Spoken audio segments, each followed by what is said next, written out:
Hey everybody, so again I'm not doing my original daily vlog here because I want to focus on the Minnesota state government shutdown that started today.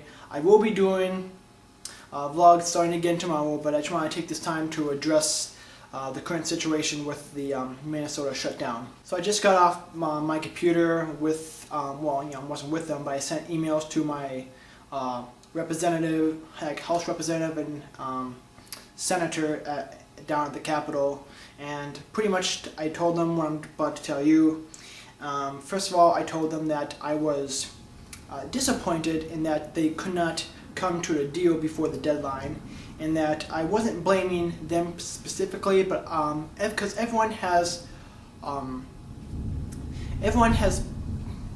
partly to blame for this. Everybody shares a part in what has happened. Pretty much every single day from here on out that the shutdown continues is just another failure on part of both the legislature and the governor of Minnesota. I basically told them that this shutdown is happened for three reasons. One, it was a failure of listening. Second was a failure of compromise, and third was a failure of bipartisanship. I told them that it is important to listen to other people, that yes, we all have our differences, and that's normal for any person, because we're all different and unique in various ways. We're each our own individual. We're each going to come from different backgrounds and have different thoughts and different ideals of about what needs to be done. But it's also important to listen to other people who have other ideals and other thoughts, and that come from different backgrounds, and it's important to find some middle ground, to find an acceptable median to build upon. If we cannot agree to listen to each other and to find that common ground, no progress can be made at all, and that is why we are now in this Minnesota state government shutdown. Both sides have valid points. The Republicans want to cut wasteful spending. I'm all for that, because there's been a lot of spending on studies that shouldn't even need to exist, because there have been studies like sex makes you happier. Really? I didn't know that. Yeah, everybody knows that, okay? So yeah, I'm all for cutting on wasteful spending, and then the governor wants to cut, well, we originally wanted to cut, raise taxes on the top 2% of wealthy Minnesotans, but then he compromised and said, okay, instead of 2, how about just 1%? But even then, the Republicans would not budge. So both sides have their valid points. Stop wasteful spending and tax the upper class, which is that they can afford it, and even studies show that the majority of the upper class is alright with paying higher taxes. So it is important that both sides find some common ground and find that acceptable median, but instead they are just in a stalemate, and they're just locked and standing firm on what they believe that needs to be done. And yes, I understand that you want it this way, but the truth is, we always can't have 100% of what we want all the time. We need to find a way to compromise and find that middle ground, because that is key into not only making progress, but also to keep moving forward, so to speak. It is important that bipartisanship takes place, because if we cannot work together, nothing gets done.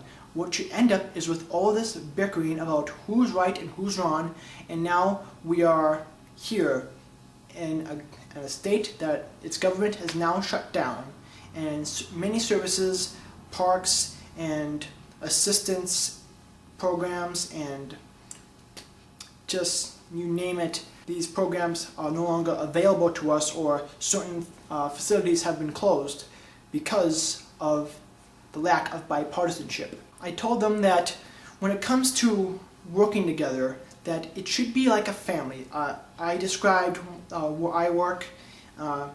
Sometimes when it comes to my work, yes, it is a bit of a hard job at times, but there's one reason why I stay at the job I'm currently at. And the pay is fine. For me, I like the pay I get, but the reason why I stay at my job is because of the people who work there. I've said it before and I'll say it again. I don't go to work with coworkers. I go to work with a family. I work beside a family, not coworkers. Because as a family, we lean on each other for strengths, and so we can get a lot of work done. And we get a lot of work done every single day. And then when we don't have an answer, we go looking to a person that we believe might have the answer, and they're more than willing to help each other out. And and it's just like a family. If we're in a tight bind or we're having some trouble, we go to a family member in hopes that they can help us out. And they are more than willing to help us out because they're our family.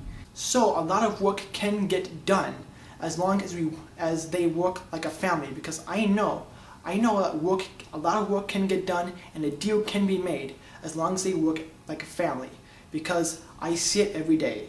I know a lot of work can get done and a deal can be made as long as the Republicans and the Democrats and the governor can all come together and work as a family.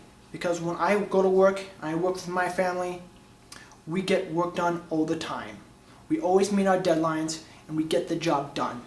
And that's exactly what we need now in the Minnesota state government. We need our representatives, our senators, and our governor to come together and work as one, work as a family, and create a sense of bipartisanship. So in conclusion, it is important to remember that we all have our differences, and we each have our own set of ideals and backgrounds.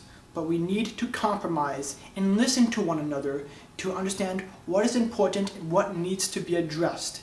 And if we can come together as a family and work on bipartisanship, we can easily get a deal made, and we can get the government back up and running again, and so that people can get the aid that they need, and over 20,000 workers can go back to work and get paid.